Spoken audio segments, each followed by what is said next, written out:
살아계신 예수님의 이름으로 간절히 축복하며 기도하옵나이다. 아멘. 할렐루야. 감사합니다. 명절 연휴인데 오늘도 이렇게 예배를 드리게 하심을 먼저 감사를 드립니다. 오늘 성경 보면 너희는 강도의 구려를 만드는도다. 성전에 대해서 이야기하는 것이죠.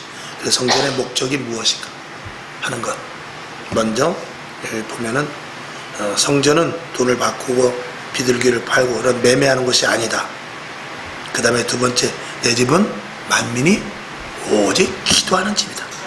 그 다음에 14절, 하나님께서는 치료하시고 회복하시는 곳이 성전이다. 그 다음에 15절에 보면은 호산나 다윗의 자손이요 하고 이렇게 하듯이 하나님께 영광 올리는 장소다라고 이 성경 본문에서 굳이 찾자면 그렇게 찾을 수가 있습니다. 그러니까 이게 성전의 본질이고, 여기서 예수님께서 말씀하시는 대로 교회가 무엇을 해야 되고 교회 안에서 어떻게 해야 될 것을 단적으로 해 주시는 말씀이죠. 이 땅이 힘들어가고 이 땅이 어려워하는 것은 이 땅은 완전하지 않기 때문에 그렇습니다. 이 땅이 완벽하다면, 아니 완벽한 곳은 없습니다만 이 땅이 완벽하다면 부작용이 생길 수 없죠. 지금과 같은 코로나 사태도 생길 수가 없었을 것입니다. 그러나 이 땅은 완전하지 않습니다. 이 땅이 한번 완전한 적이 있었는데 바로 에덴 동산밖에 없었습니다. 에덴 동산은 병이 없죠. 거기 죄가 없죠. 그곳은 하나님과 교제 속에서 정말 오로지 영혼성이 있고 하나님의 진리성이 있고, 그리고 하나님과의 관계 속에서 그 하나님의 영 진리만 있는 곳이었습니다.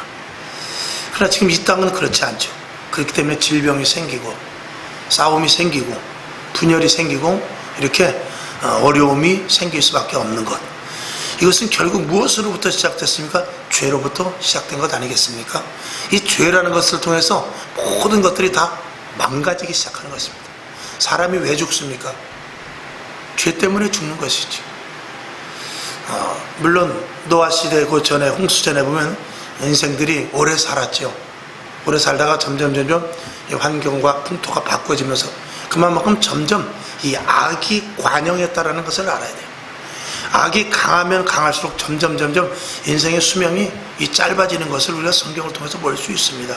물론 지금 예전에는 못 살았을 때는 평균 수명이 40, 50세였는데 지금 100세 시대라고 말하지만 지구 위에 지금 누구도 어느 지역에 가니까 거기 장수 지역인데 250살을 살았어 이런 데는 없습니다. 많이 살아야 그저 120살 넘는 분이 이제 몇 분이나 계실까 하는 정도지 한계가 있습니다. 그래서 거의 100세를 전후로 해서 80에서 100세 전후 거기서 다 이제 이 세상을 끝나게 되지, 어느 곳에 갔더니 특별히 351세를 살았다 이런데 뭐 뉴스 듣지 못했습니다. 기네스북에 올라왔는데 거기는 특별히 먹을 것을 잘 이렇게 식단을 만들어서 먹고 좋은 공기 속에서 그리고 아주 즐겁게 지냄으로 말해서 499년을 다 살았네 이런 데 없습니다.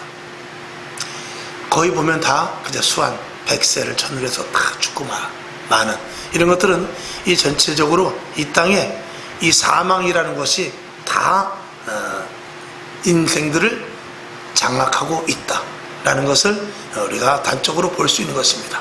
그 안에서 하나님께서 새 생명을 주신 것이 있으니 바로 예수를 믿음으로 말미암아서 예수님이 십자가에 못 박혀 죽듯이 이 땅의 모든 사람들은 죽습니다만 예수님께서 십자가에 못 박혀 죽을 때 우리의 죄를 담당하심으로 말미암아서 예수님께서 부활로 말미암아서 우리에게 새 생명을 얻게 하신 것. 그래서 예수 그리스도의 부활을 믿는 자에게는 우리에게도 새 생명이 주어져서 우리가 영원한 생명을 갖는데 이 육신의 한계는 있지만 이 안에 영혼으로 말미암아서 새 생명을 가져서 이 육신의 장막이 끝나는 날 우리의 육신은 다 떨궈져서 썩어져 버리지만 우리의 영은 주님을 만나게 될 것이다 라는 것이 바로 성경이 우리에게 주시는 구원의 약속이죠. 근데 주님이 오시는 그때, 주님이 오시는 때는 이 세상의 모든 마귀가 다 멸하여집니다. 주님이 오실 때는 모든 이 세상의 마귀는 이제 멸하여지는 그런 시대거든요. 이제 그때가 끝이죠. 그럴 때는 아마 이거는 성경 신학적 이것이나 그런 것을 이제 너무 비유하지 마시고 그냥 제 소견으로 들으시기 바랍니다. 그때는 사단이 물러가기 때문에 죄가 없어지기 때문에 우리의 육신이 그대로 들림받지 않을까 제 개인적으로 생각하고 있습니다. 주님이 오실 때 우리는 들림받는다고 그랬거든요. 그러면은 들림을 받는다는 것은 이 육신에 죄가 없어야 되거든요. 죄가 있으면은 들림을 받지 못합니다. 그러면은 우리가 추론할 수 있는 것은 주님이 오실 때는 사망 권세 모든 것들이 끝나는 것이거든요. 그렇게 됐을 때 들림 받을 수 있다라는 것은 이미 사망은 끝이 났기 때문에 죄라는 자체가 없어지고 우리가 주님을 만날 수 있는 이 육신 그대로 변화된 몸이라고 그러는데 어떻게 변화될지는 알 수 없습니다만 어쨌거나 우리가 그대로 들림을 받는다고는 그래요. 그 들림 받는다는 것은 우리의 영혼이 빠져나는 것만은 말하고 있는 것 같지는 않더라고요, 성경에서는.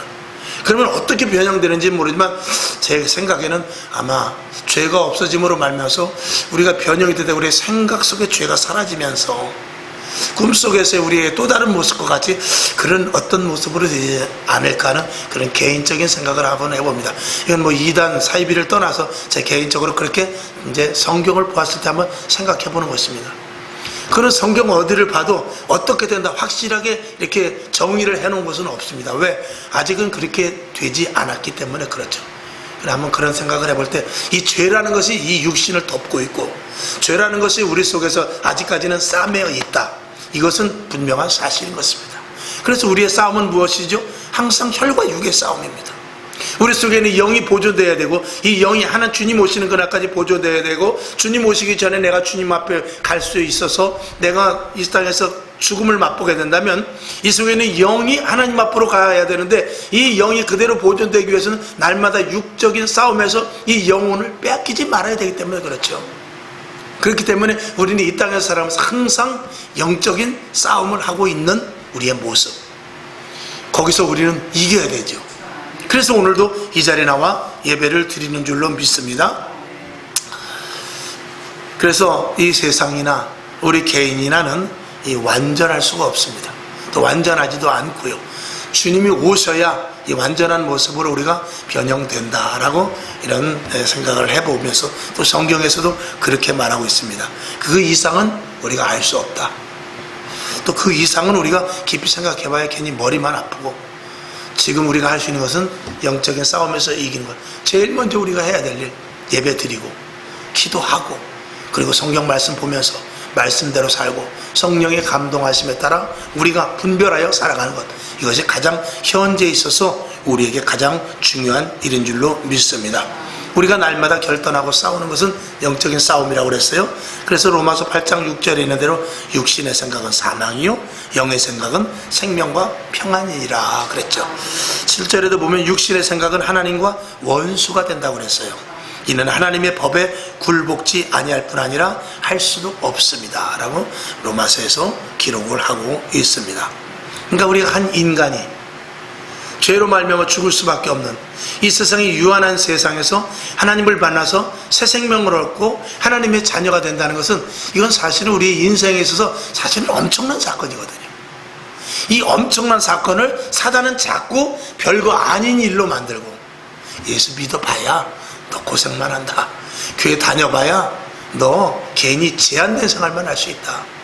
그리고 네가 착하게 살면 또 깨끗하게 살면 성령 받는다고 하는데 성령의 사람이 돼봐야 세상에 재미도 못 느끼고 야, 이 세상 짧게 100년 사는데 누릴 거 누리고 남들이 가보지 못한 거 하나님께서 저 알프스산을 만들어 놓고 저 나이아가라 폭포를 만들어 놓고 저 일본의 온천을 만들어 놓은 것은 너희가 이 땅에서 즐기라고 한 거야.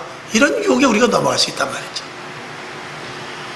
우리는 그런 것에 치우치는 것이 아니라 우리는 이 땅에 살아가면서 있어서 하나님께서 영원한 천국을 우리에게 준비하고 계시고 우리에게 새 생명을 주셔서 이 땅에 살아가면서 우리의 예수를 믿는 사람의 본 목적은 한 영혼 한 영혼 죽어져가는 영혼들을 살리고 그리고 내가 예수를 믿은 것에 만족하는 것이 아니라 믿지 않는 자들에게 다가가서 하늘나라를 소개하고 예수 그리스도를 소개하고 새 생명이 있음을 알리는 것, 이것이 우리에게 가장 중요한 일인데 이것이 굉장히 큰 일이라는 것입니다.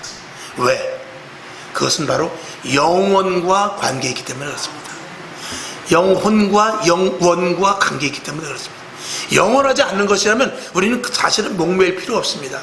그저 지옥 가서 한 100년, 1000년, 혹은 뭐 천국 가서 한 500년 이렇게 있을 것 같다면 한번 우리가 한 번은 지옥을 한번 갔다가 그 다음에 천국을 갈 수 있는 방법을 없을까? 이런 생각도 우리가 해볼 수 있겠지만, 이거는 세상 말로 장난이 아니라 한 번의 결단과 결정과 우리가 예수를 믿음으로 말미암은 그 대가가 엄청나기 때문에 우리는 그 어느 것과도 바꿀 수 없는 천국을 우리는 끝까지 지키는 것이 중요하다라고 분명히 말할 수 있는 것이죠.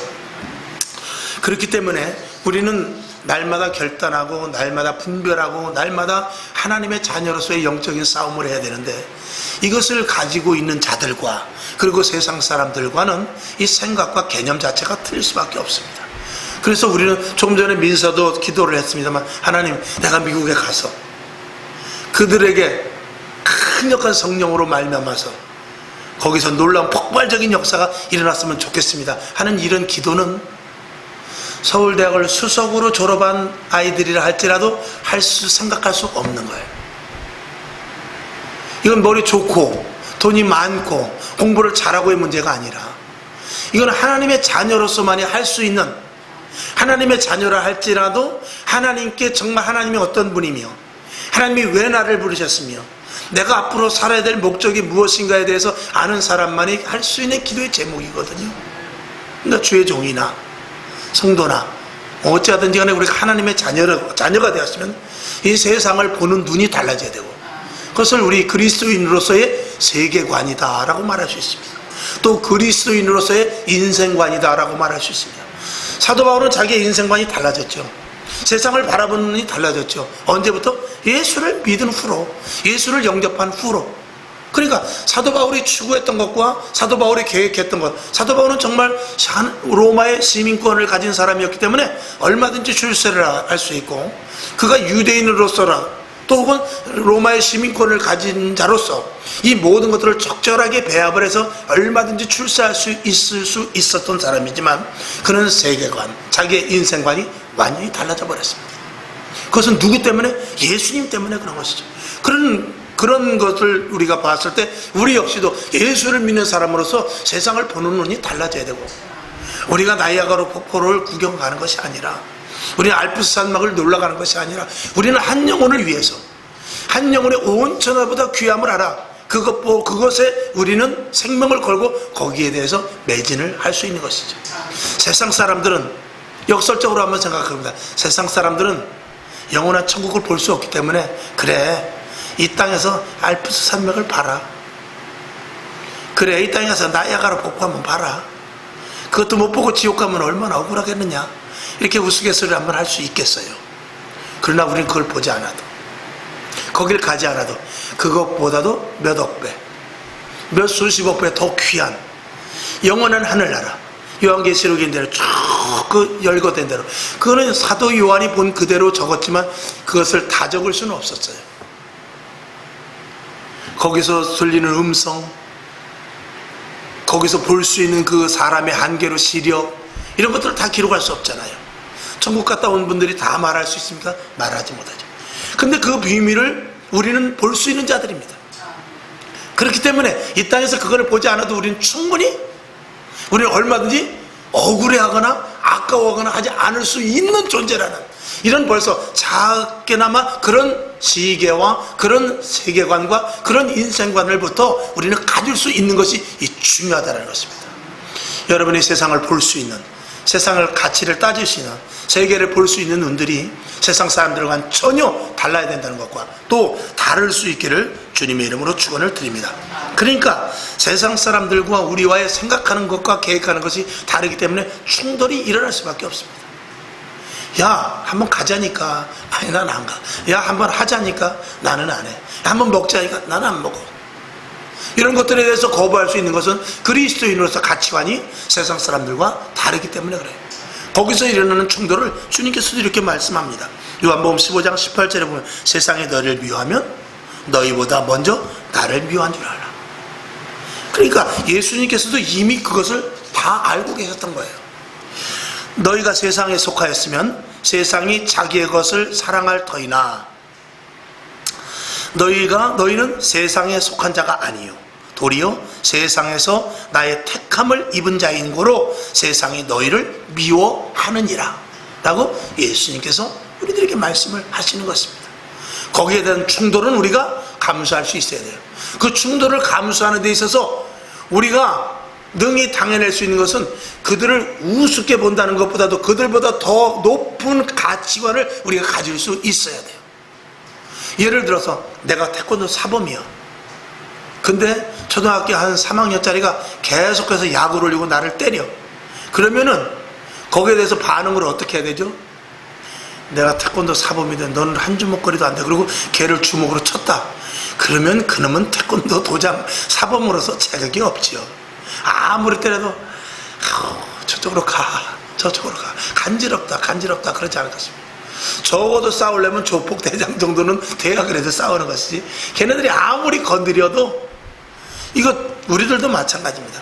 세상 사람들이 가치를 두는 것에 대해서 우리는 그런 가치보다도 더 우리는 하나님이 주신 신령한 가치가 있음을 알아서 그들과 상대하지 않아도 우리가 배 아파하지 않냐고, 그들과 상대해도 우리가 욕을 해가지 않고, 그들이 가진 것을 우리가 갖지 못한다 할지라도 속상해하지 않는 더 큰 것을 우리가 가질 수 있어야 되는데, 그래서 우리가 성령의 충만함을 받고 우리가 기도함으로 말미암아서 신비한 신령한 것들을 우리가 맛봐야 되고, 또 우리가 예수를 믿음으로 말미암아서 말씀에 합당한 생활을 해서 말씀대로 이루어지는 것을 우리가 체험해야만 그런 것들을 부럽지 않게 여길 수 있는 것입니다. 하나님, 이렇게 기도했는데 왜 남의 자식은, 저 사람은 절에 가서 100번 108번째를 하고 서울대학을 갔는데 나는 100일 기도하는데 왜 안 되죠? 라는 이런, 또 하나님, 나는 새벽 예배마다 매일 나와서 기도하는데 왜 우리의 사업이 이렇게 어렵지요? 나는 왜 이렇게 직장을 더 좋은 데 못 갔죠? 이렇게 말하는 것들은 우리가 가치관이 다르기 때문에 그럴 수 있다, 이런 것입니다. 우리는 직장에 대한 문제, 자녀에 대한 문제, 이런 것들이 세상 사람들이 추구하는 것과 세상 사람들이 목표하는 것과의 기준이 달라야 되는 것입니다. 우리가 내 자식이 서울대학은 못 갔다 할지라도, 우리의 사업장이 다른 사업장보다 매출이 더 많지 않다 할지라도, 우리의 직장인의 월급이 다른 직장보다 적다 할지라도, 내가 생각하는 가치관은, 나는 조금 전에 민서와 같이 예를 들어서 나는 미국으로 선교할 갈 것이다. 나는 아프리카로 의료 선교를 갈 것이다. 나는 내가 배우고, 내가 외국어를 지금도 배우고, 내가 지금도 수학도 의학도 배우고 여러 가지 많은 과학 논리 이런 것들을 배워서 나는 선교 나가서 그들을 복음의 매체로 사용되게 할 것이다. 이런 비전과 꿈을 가지고 있을 때 세상 사람들이 갖고 있는 세상 사람들이 갖고 있는 명예, 이런 것들보다 가치가 비교될 수 없는 더 큰 것을 우리가 갖고 있음으로 말미암아서 세상 사람들이 아무리 잘 돼도 부럽지 않을 수 있다는 것이죠. 그러니까 이런 가치관과 이런 사명감을 우리가 가져야 되는 것이 그리스도인이라는 것입니다. 그런 것들을 갖지 못하면 우리는 오늘도 이전에 와서 무엇을 기도해야 되냐면, 하나님, 나 건강 주세요. 하나님, 우리 남편 돈 잘 벌게 해주세요. 하나님, 내가 이러이러한 목표를 세우는데 하나님, 이거 이번에 대박 나야 됩니다. 이런 기도밖에 할 수 없습니다. 그런 기도를 하지 말라는 것이 아니라, 그것이 우리에게 있어서는 하나님의 일을 하기 위한 부수적인 것이지, 즉 먼저 그의 나라와 그의 의를 구함으로 말미암아 생겨날 수 있는 것이지, 거기에 목표를 둔다면 우리는 세상 사람들과 똑같은 사람이 되기 때문에 우리의 가치관이나 우리의 인생과는 세상 사람들과 비교해 볼 때 아무런 의미가 없다라는 것입니다. 여러분에게 더 큰 비전을, 그리스도인으로서의 영원성을 가질 수 있는, 하나님이 기뻐하시는 비전을 가질 수 있기를 주님의 이름으로 축원을 드립니다. 우리는 하늘나라의 시민권을 그래서 주셨어요. 너희는 하늘나라의 시민권을 가진 자다. 그러니까 하늘나라의 시민권을 가진 자에 걸맞게 우리의 목표도 설정이 되어야 되는 것은 당연한 일인 것입니다. 자, 우리는 지금 이제 힘들고 어려운 일을 아무리 당한다 할지라도 우리는 그리스도인으로서 가치관이 있기 때문에 이겨낼 수 있다 라고 말씀드릴 수 있는데, 이것은, 자, 지금 이제 코로나 사태를 통해서 지금 굉장히 어려운 시대가 왔습니다. 이제 이럴 때 그리스도인들이 어떻게 또 해야 되는가, 이것도 우리에게는 중요한 일인 것이죠. 사실 우리가 감사한 것은 이 성경 말씀을 알고 성경 말씀을 들으면서 기도하면서 우리가 감사한 것은 사실은 성경에 이 마지막에 될 일에 대해서 기록해 놓은 것에 대해서 우리는 정말 감사한 거예요. 세상 사람들은 TV나 혹은 재난 영화, 한동안, 요즘은 조금 덜 나옵니다만 한동안 무슨 영화가 많이 나오냐면 재난 영화와 더불어서 좀비 영화가 엄청 많이 나왔어요. 재난 영화는 무엇이에요? 앞으로 이 지구가 쪼개질 것에 대해서요. 그리고 좀비 영화는 무엇입니까? 모든 것이 그 하나의 이끌림 바되어서 거기를 추종하게 되는 것. 그것이 사상이 됐든지, 거기 뭐 질병이 많이 나오지만 사상이 되었든 생각이 되었든 이 모든 것들이 하나로 치우쳐버리는 것이 좀비가 아니겠어요? 그러니까 성경은 그런 부분들에 대해서 다 기록을 해놨어요.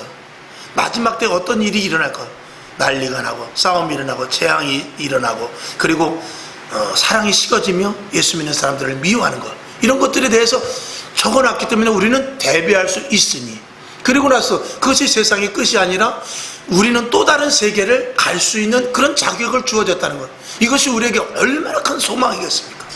세상 사람들은 지금 두려워하죠. 야, 영화가 현실이 되는구나, 그 영화가 정말로 이 현실 속으로 우리가 다가오는구나, 이러면서 그들은 두려워하고 그들은 방비책이 없습니다. 그들의 방비책은 무엇입니까? 오로지 돈이에요. 그러니까 그들이 생각하는 방비책과 우리들이 생각하는 방비책은 전혀 다르지요. 오늘 벌써 이런 부분에 대해서 우리는 얼마나 자신감이 있을 수 있고, 우리는 얼마나 하나님께 택함을 받은 자로서 당당하게 세상을 살 수 있는가.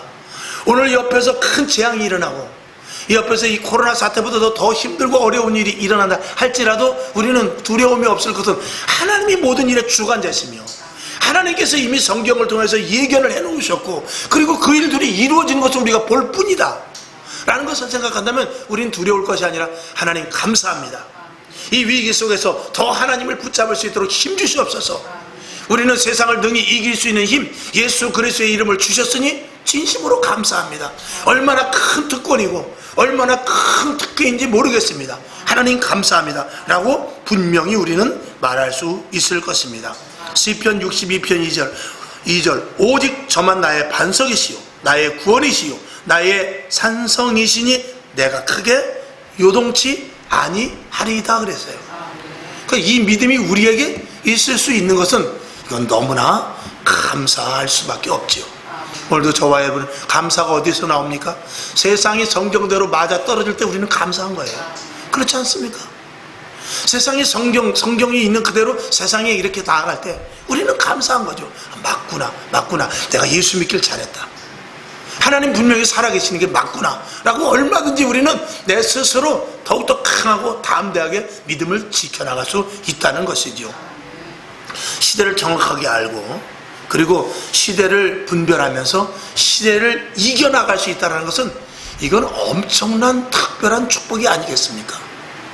이 특혜와 이 특권을 누구만 가지고 있습니까? 바로 하나님의 자녀 그리스도인들만이 가질 수 있는 특권인 것입니다. 세상이 아무리 요동이시고 세상이 정말 쪼개지는 한이 있다 할지라도, 좀비와 같은 일이 일어난다 할지라도 그런 일들 속에서 이겨낼 수 있는 그런 그 세상을 훤히 볼 수 있는 눈을 가진 저와 여러분, 무엇이 두렵습니까? 무엇을 겁을 낼 수 있습니까? 오히려 담담하게 그것을 지켜보면서 주님 오실 날이 멀지 않았구나, 더 기도해야 되겠구나, 하나님 정말 피할 길을 주심을 감사하고 하나님이 이런 일들에 대해서 알게 하시니 감사합니다, 이런 믿음이 저와 여러분에게 분명히 있을 때 우리는 시대를 능히 이길 수 있을 줄로 믿습니다. 교회도 마찬가지입니다. 지금 이 시대의 교회가 어떻게 해야 될지, 이것도 성경에서 우리에게 말해주는 것이 있기 때문에 우리는 교회를 능히 온전히 세워나갈 수 있을 것입니다.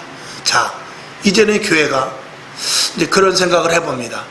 이제 이 코로나 사태가 속히 종식돼야 되겠지만, 만약에 이 코로나 사태가 종식되지 않는다면 여러분, 지금 이제 이 TV나 방송 또 그리고 많은 이 전문가들이 이야기하는데 이제는 새로운 패러다임을 갖고 시대를 살아야 됩니다.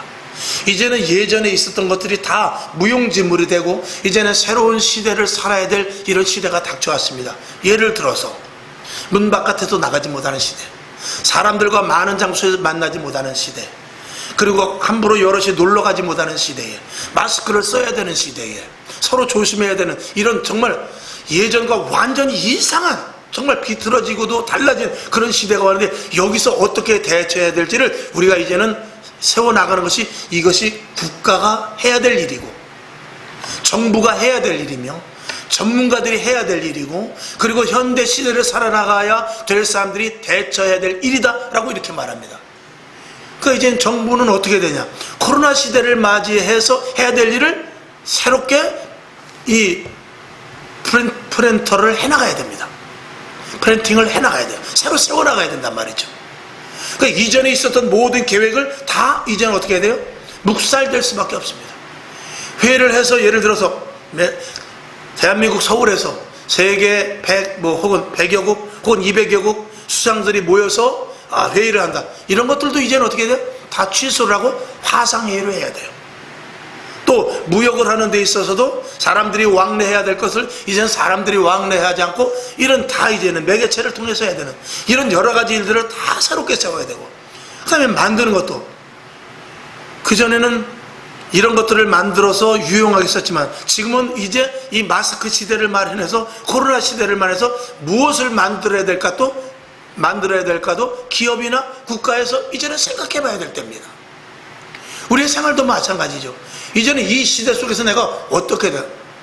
마스크를 안 벗으니까 답답해 죽겠네. 저도 이 마스크를 쓰고 있으니까 얼마나 답답한지 몰라요. 특별히 저는 아무것도 아니죠. 직장인들은 아침에 출근 시작해서부터 집에 돌아올 때까지 계속 보통 14시간에서 16시간을 써야 돼요. 그러면 내가 이 세상에서 도저히 못 살겠다고 자살을 해야 맞습니까? 그건 아니잖아요. 마스크를 써야 되는 세상 속에서 어떻게 살아야 될 것을 우리는 돌파구를 만들어야 돼요.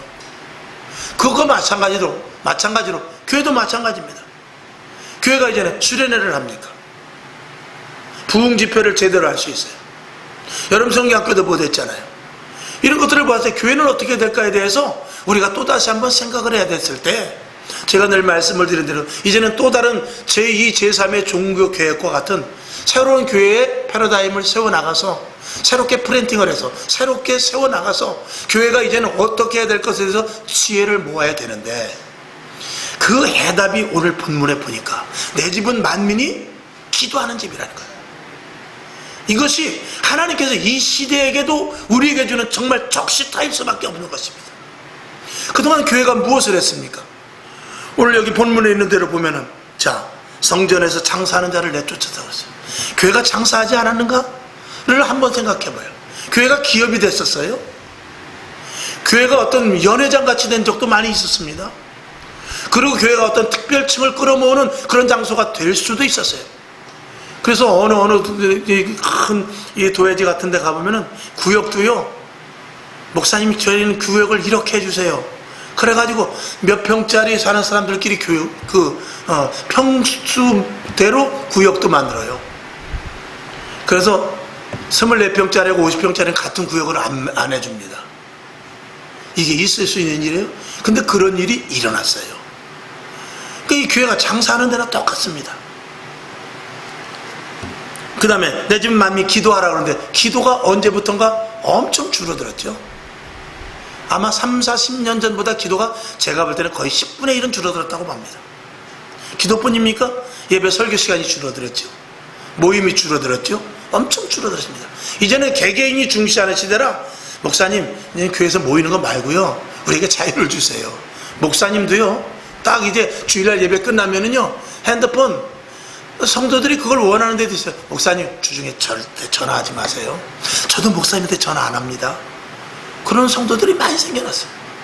그러니까 목사님들도 성도들 좋으니까 핸드폰 딱 꺼놓고, 그리고 주중에는 다른 핸드폰 갖고 나가면서 자기 이렇게 하고 예배 시간만 보자 이거죠. 그리고 다른 시간은 서로 노타치. 교회가 그럴 리가 있겠습니까? 그런 식의 교회가 엄청 많이 있었습니다.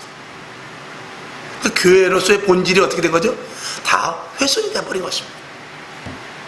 그 다음에 14절, 소경과 전언자들이 성전에서 예수께 나오며 고쳐주니 기적을 일으키고 병든 자를 고치고 다친 자들 환우를 위해서 기도하고 힘든 일이 있으면 교회에서 주무세요. 하나님께서 치료해 주십니다. 그러면 벌써 무엇으로 찍히냐?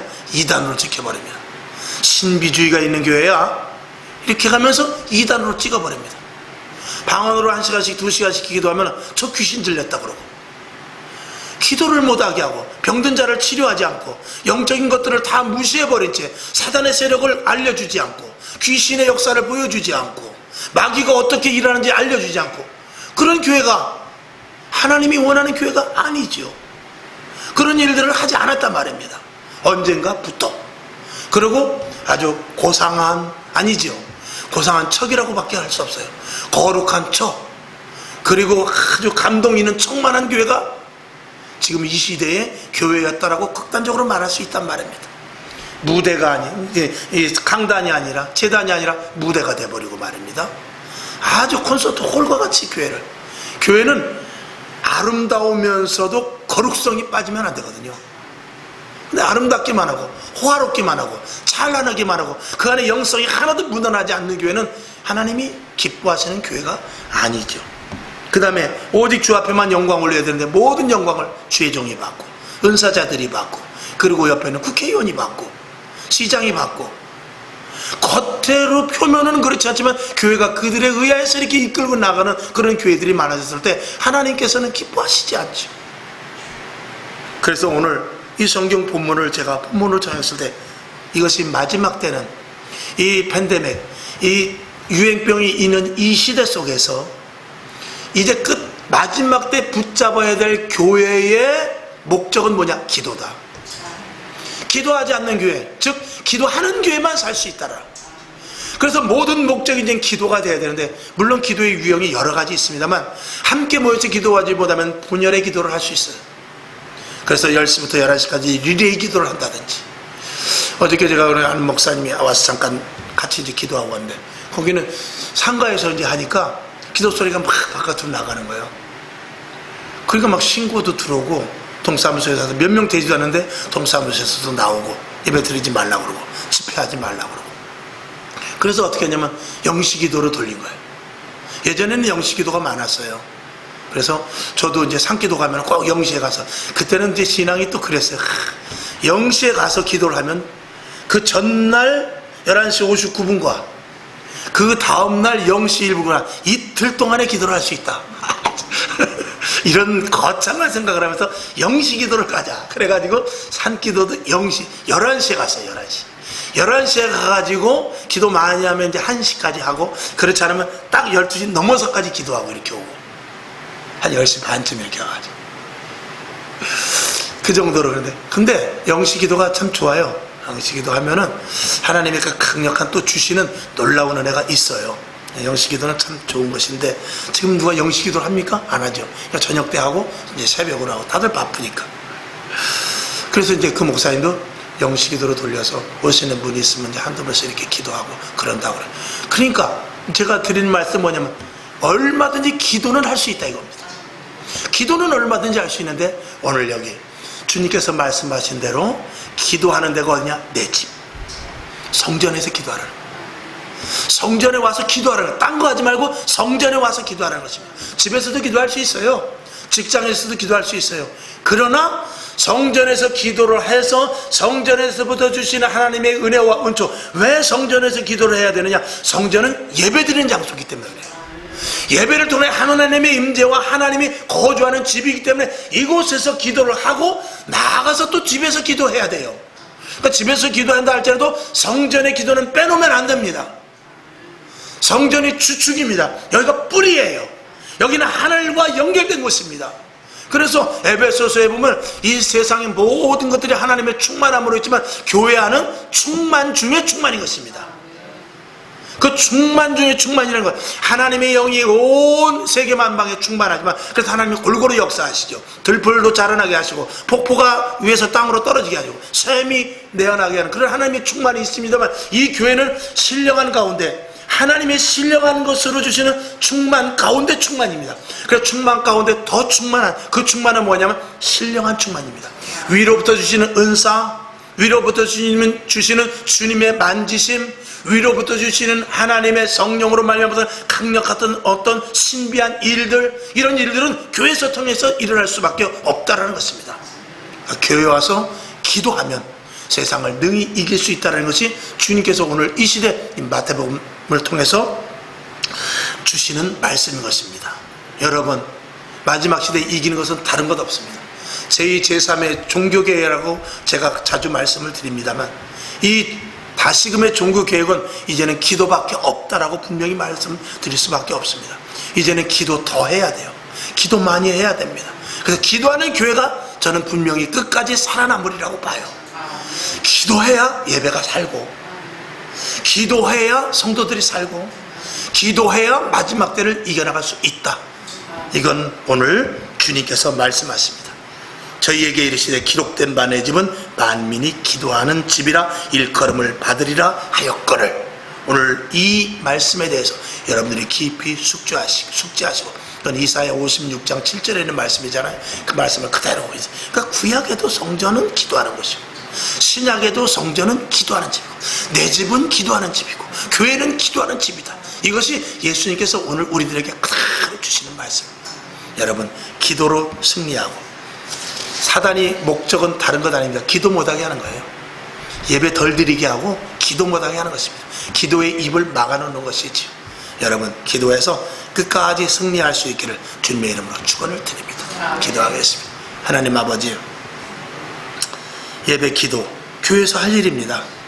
특별히 예배가 이렇게 조금씩 위축되어서 비대면 예배를 드리는, 현장 예배 드리지 못하는 이때에 기도는 우리가 할 수 있습니다. 예배는 제한적으로 드릴 수 있지만 기도는 제한 없이 할 수 있는 것이 하나님께서 오늘 주시는, 우리에게 특별한 이 시대에 교회에게 주시는 말씀인 줄로 믿습니다. 이제 이 팬데믹 사태 속에서, 이 유행병 사태 속에서 우리가 교회를 새롭게 세워나가는 방법은 기도밖에 없는 줄로 믿습니다. 이제는 기도를 중심으로 교회를 세워나갈 수 있도록 도와주옵시고, 교회의 모든 프로그램이, 교회의 모든 중심이, 교회를 다시 세워나가는 이 모든 모체와 근본이 기도가 되게 하셔서 기도를 중심으로 모든 프로그램을 해야 되겠사오니, 이제는 기도를 중심으로 교회가 온전히 세워갈 수 있도록 하나님 도와주시옵소서. 오늘도 모인 저희들 기도의 일꾼들이 모였습니다. 기도의 역군들이 모였습니다. 기도로 말미암아 하나님께서 주신 은혜가 있어서 이 자리에 모이게 주신 줄로 믿습니다. 하나님 아버지, 성령의 충만함을 통하여서 이제는 그동안 기도했었던 것보다도 더 많은 기도와 더불어 그동안 기도했을 때 주시지 않았던 것이 있다면 오늘 이 시간 이후로 하나님께서 기도할 때마다 갑절로 부어주옵시고, 영역을 강하게 하여 주옵시며, 사단의 세력을 더욱더 기피할 수 있게 도와주옵시고, 악하고 넘어뜨리려고 하는 방해한 것들을 이길 수 있는 영적인 능력이 강화되는 축복의 기도들이 될 수 있도록 하나님 도와주시옵소서. 감사합니다. 예수님의 이름으로 축복하며 기도합나이다. 아멘. 주기도문하고 하나님, 이제 기도로 시작해서 모든 교회 프로그램이 기도로 시작될 것인데 하나님, 기도의 일꾼, 기도의 훈련자들 될 수 있도록 하나님 도와주시옵소서. 기도하고 일어나시기를 바랍니다. 하늘에